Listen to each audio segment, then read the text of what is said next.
Maraming salamat po, lalong-lalo na po sa mga nakakapanood ng video ito. Maraming salamat po dahil binigyan mo ng pagkakataon ng sarili mo para tingnan ang napakagandang opportunity. Dalawa lang po pag-uusapan mo natin. Una, pag-uusapan mo natin magandang produkto. Pangalawa, pag-uusapan natin magandang negosyo. Pero siguro mas maganda pag-uusapan muna natin yung magandang produkto. Dahil naniniwala po ako, pag maganda ang produkto, maganda ang negosyo. Pag maganda ang negosyo, maganda ang produkto.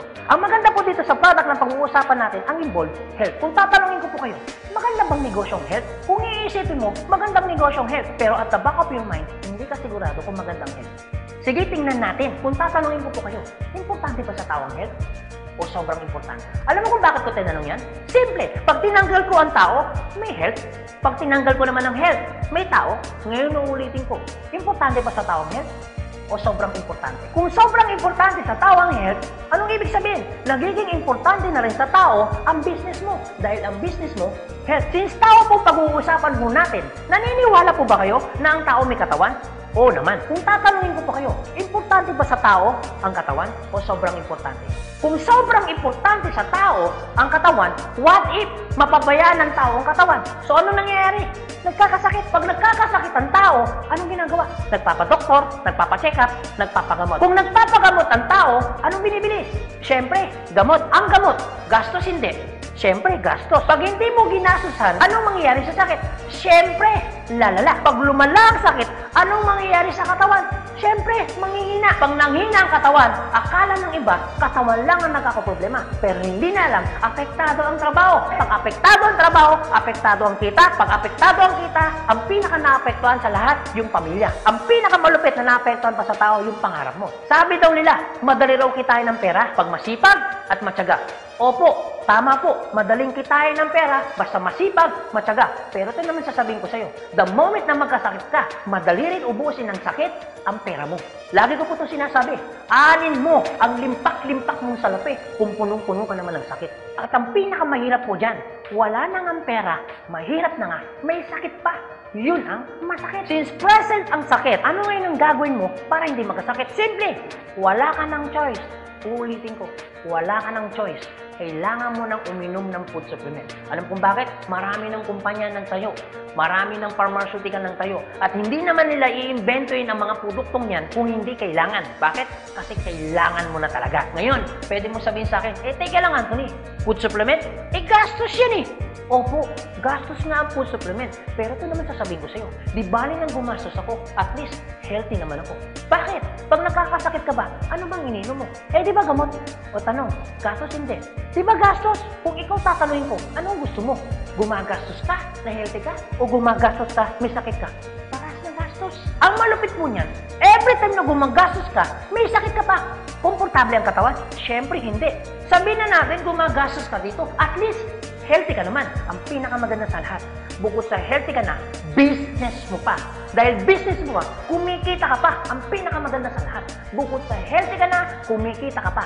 Bukod sa kumikita ka na, healthy ka pa. Ano ngayon ang pakiramdam na bukod sa healthy at kumikita ka na, nakakatulong ka pa? Maganda o napakaganda? O sige, pag-usapan naman natin yung magandang negosyo. Maaaring nagustuhan mo yung product, maaaring bibili ka ng product. Pero ito yung totoo, gagawin mo kayo negosyo. Kasi bakit?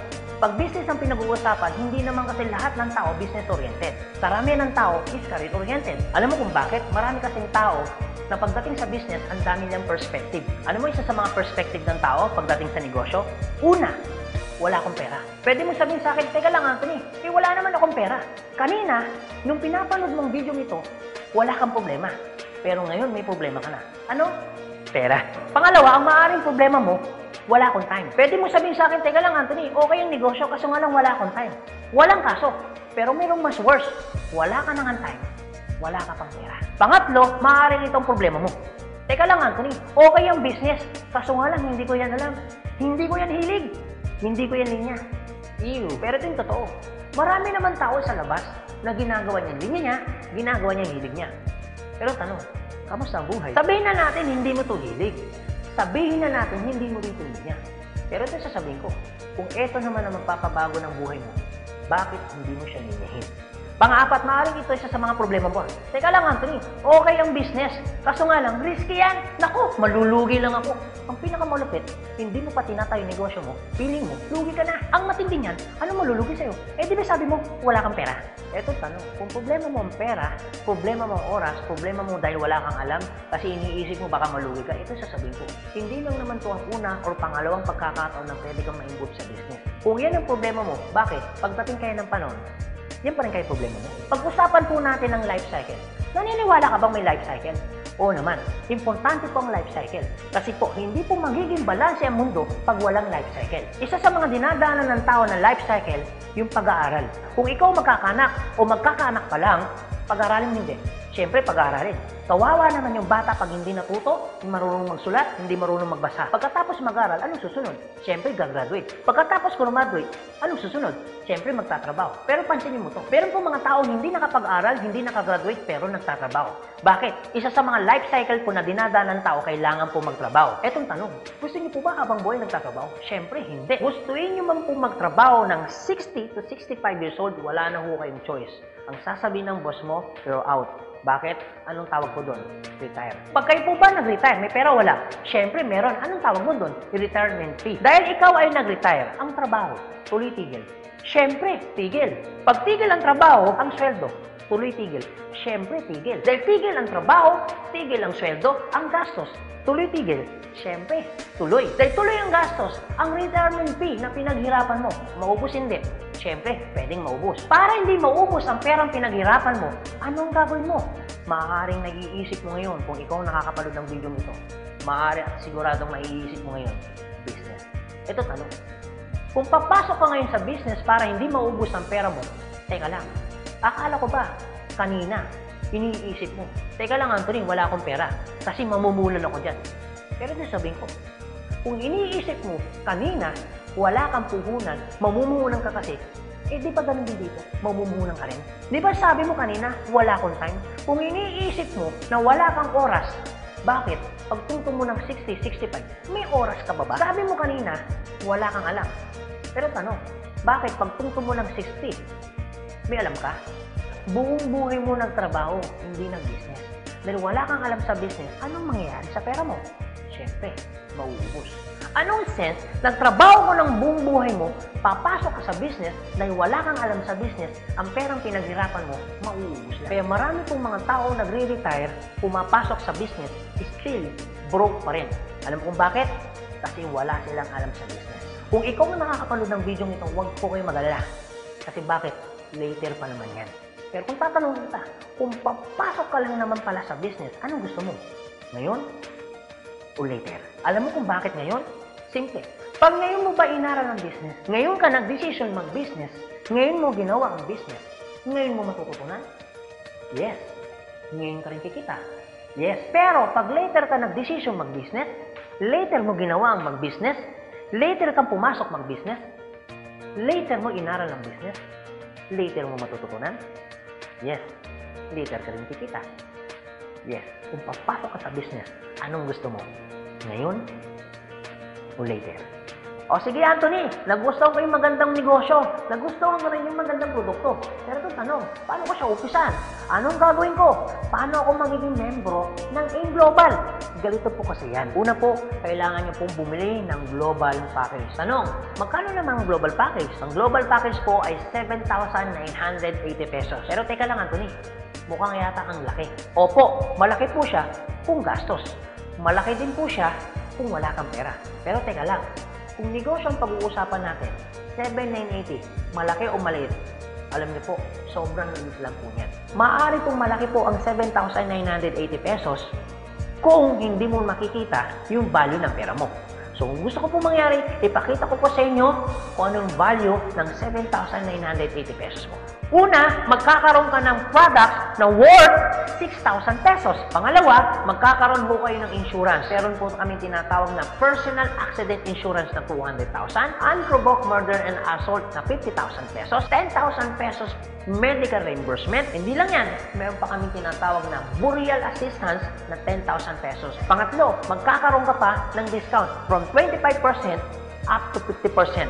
lifetime discount. Pang-apat, magkakaroon ka naman ng business kit, brochure, CD na kung saan magagamit mo sa pagninegosyo mo. Pang-lima, magkakaroon po kayo ng tinatawag mo namin free medical check-up. CBC, urinalysis, fecalysis, chest x-ray, dental, lahat ng yan kasama po doon sa free medical check-up. Pang-anim, magkakaroon po kayo ng ATM, video at China Trust. I suggest po, kung ikaw ngayon ay nasa abroad, mas maganda pong kunin ninyo ang China Trust. Alam niyo kung bakit? This is an international debit card na kung saan po mawi-withdraw ninyo ang pera ninyo na kahit saang bansa. Kung hindi naman kayo mag-abroad, pwede po kayong kumuha ng BDO. At hindi lang yan, pang-pito, magkakaroon po kayo ng tinatawag ho naming web page. So ano pong advantage ng web page ho natin? Magkakaroon ho kayo ng DTC, Distributor Tracking Center, na kung saan mamomonitor nyo lahat ng transaction na nangyayari po sa business ninyo. At hindi lang yan, ang pinakamaganda, yung pang-walo. Meron po kami tinatawag na scholarship program. So ibig sabihin, pag naging member ka ng AIM Global, automatic bibigyan ho namin kayo ng scholarship certificate. So ang maganda po doon, sa scholarship po natin, transferable. Ibig sabihin, kung ikaw yung member, siya hindi member, kahit hindi mo kakilala, pwede niyo po itong i-transfer. At hindi lang ho yan. Ang maganda po sa scholarship po natin, ito po ay wala pong expiration. Kung ngayon ka ng member, bukas o bukas makalawa o 2 to 3 years from now, saka mo palang ginamit yung scholarship po namin o yung certificate po namin, hindi po siya may expire. Pwede nyo pa rin siyang gamitin. Ang maganda po dun sa scholar certificate po namin, wala ho tayong quota. No hidden agenda. Na pag yung bata po in-enroll mo na, hindi ho kayo obligado na gawin yung negosyo. Nasa sa inyo na lang po kung gagawin yung negosyo, hindi. Basta yung anak niyo po, tuloy-tuloy po yan sa pag-aaral. So wala ho tayong hidden agenda, no quota. Kahit hindi ho kayo bumili ng product, kahit hindi ho kayo mag-imbita ng tao, kahit hindi nyo po ito gawin. No obligation, no commitment. No hidden agenda. Yan po yung kabuuan ng global package ho natin doon sa perang binitawan mo na 7,980 pesos. Ang tanong, maganda po ba o napakaganda? Sulit o sulit na sulit? Okay, sige, ganito Anthony. Nagustuhan ko yung magandang negosyo. Nagustuhan ko rin yung magandang produkto. Sige, magjo-join na ako. Eto tanong, kung ako pa papasok na ngayon, gagawin ko na yung negosyo. Paano naman ako kikita? Ganito po yan. Una, kikita po kayo sa tinatawag naming retailing. Sa retailing naman po, from 25% up to 50% kikita ka. Kung hilig mong magbenta, aba, bagay na bagay ka dito. Kung hindi ka naman mahilig magbenta, wala din pong kaso. Pangalawa, eto po maganda. Meron po kaming tinatawag na binary income. Sa binary income, dalawa pwede nyo pong pagkakitaan. Una, pwede ho kayong kumita sa tinatawag namin direct referral bonus. Magkano direct referral bonus? 500 pesos. At pangalawa, pwede naman kayo kumita sa tinatawag namin match sales bonus o madalas ang tawag ho namin dyan, pairing bonus. Magkano naman ang pairing bonus? 1,500 pesos. O sige Anthony, mukhang maganda yung binary income na yan. Paano ka pa kikitain yung direct referral bonus na 500 at paano ka naman kikitain yung pairing bonus na 1,500? Okay, ganito po yan. Pag sinabi pong binary, dalawa po yan. It's either ilalagay mo sa kanan o ilalagay mo sa kaliwa. Ang trabaho mo, mag-imbita. Pag ikaw ngayon nag-imbita, at yung inimbita mo ay bumili ng global package, sabi na natin, dalawa yung inimbitahan mo. Yung isa, inimbitahan mo, nilagay mo sa kanan. Yung isa naman, inimbitahan mo, nilagay mo naman sa kaliwa. Pagbili ni A, automatic, meron kang tinatawag na direct referral. Pagbili naman ni B, automatic, may kikitain ka naman na direct referral ng 500 pesos. At hindi lang yan, meron ka pang bonus. Pag may pumasok sa kanan mo at may pumasok sa kaliwa mo, automatic, magpipair po siya. Magkano pong pairing bonus? 1,500 pesos. Basta ang usapan po, every time may papasok sa kaliwa, every time may papasok sa kanan, automatic po, pairing 1,500. Sa tingin mo ba, si A, meron din bang kaliwa?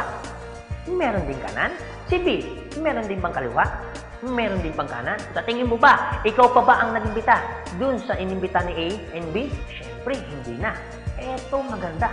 Sa labas, no work, no pay. Pero sa amin, yung taong dinala ni A at ni B, automatic, kikita ka pa rin ng pairing bonus. Magkano pairing bonus? 1,500 pesos. Ibig sabihin, dalawa yung pumasok. Magkano po yun? So, ibig sabihin, kikita ka ng 3,000 pesos. No work, pero with pay. Sa tingin niyo po, pagdating po ng panahon, yung grupo po ni A, dadami? Yung grupo naman ni B, nadami? Oo naman. So tanong, may iiwasan bang lumaki? Siyempre, hindi. Eh what if, Anthony, may pumasok isa? may pumasok isa, araw-araw. Anong ibig sabihin po niyan? Eh di ibig sabihin, araw-araw po, kikita ka ng 1.5. Eh paano kung ganito, Anthony? Dahil lumalaki po ang grupo, eh paano kung may pumasok 10 dito? Eh paano kung may pumasok dito 10 dito? Anong ibig sabihin yan? Eh di 10 po ng 1.5. So magkano yung 10 ng 1.5? Eh di 15,000. Eh paano kung araw-araw yan? Eh di ang ibig sabihin po yan, araw-araw po yan, 15,000, 15,000. Tuloy-tuloy po yan. Ang pinakamaganda niyan, yung 15,000 po ba? Malaki maliit? Siyempre malaki. Pero hindi lang po yan. You have opportunity para kumita ng 24,000 pesos per day. Alam ko medyo nag-iisip ka. Maaaring iniisip mo na hindi ka kikita. Pero maaaring iniisip mo rin na kikita ka. Pero kung mag-isip ka ng hindi ka kikita, kung mag-iisip ka ng kikita ka, para saan ginawa mo? Nag-isip ka pa rin. Pero kung mag-iisip ka lang naman, mas maganda lang pong nag-iisip ka, nakikita ka, kaysa naman nag-iisip na hindi ka kikita. Ito po masasabi ko sa inyo. Kung gusto mo ng pagbabago sa buhay, dapat may baguhin ka. Pero pag wala kang binago, walang mababago. Ang tanong, gusto mo ba ng pagbabago sa buhay? Siyempre, oo. Ang tanong, kailan mo uumpisaan ng pagbabago? So guys, maraming salamat po sa inyong lahat. God bless, and to God be the glory. See you at the top. Thank you.